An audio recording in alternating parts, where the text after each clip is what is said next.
Money issues at the Jefferson County jails are creating cause for concern. Thank you for joining us at 5. I'm Craig O'Neill. And I'm Faith Wooder. The sheriff says the county's adult jail and juvenile center is running out of money to feed and care for inmates. Tonight, THV 11's Frederick Price breaks it all down for us. Faith and Craig, Sheriff Lafayette Woods says he's tried adding the issue of funding to the quorum court's agenda, but has been unsuccessful. The county judge, Gerald Robinson, says that's because he needs more research on the budget to see what's possible. The food costs went up. We're in the middle of a pandemic still, year 3. Inflation is looming.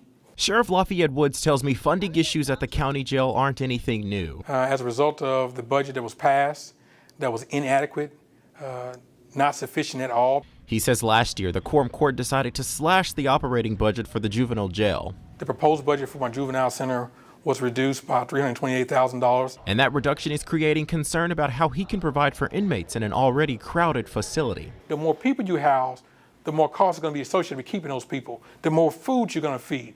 We're required by jail standards to feed 3 meals a day. County Judge Gerald Robinson says there's a reason behind the reduction. It was less because we had a hiring freeze last year and civilian personnel were cut. The quorum court recently approved more than $200,000 to go toward the juvenile center. Sheriff Woods also operates an adult jail and says he and his attorney requested $230,000 for that facility, but says in the meeting the judge refused to speak about it.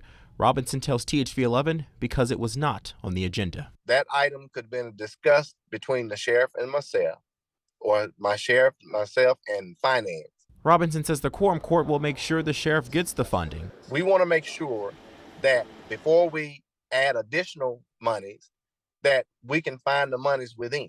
But Woods is hoping that happens soon because with less money comes the issue of public safety. The money that's being requested is not going in my bank account. It's not going in my pocket. I'm not spending it. It's for a matter of public safety. Sheriff Woods wouldn't go into any detail, but he says he is seeking legal action against the county judge. In addition to this, Woods says there could be more legal action from inmates.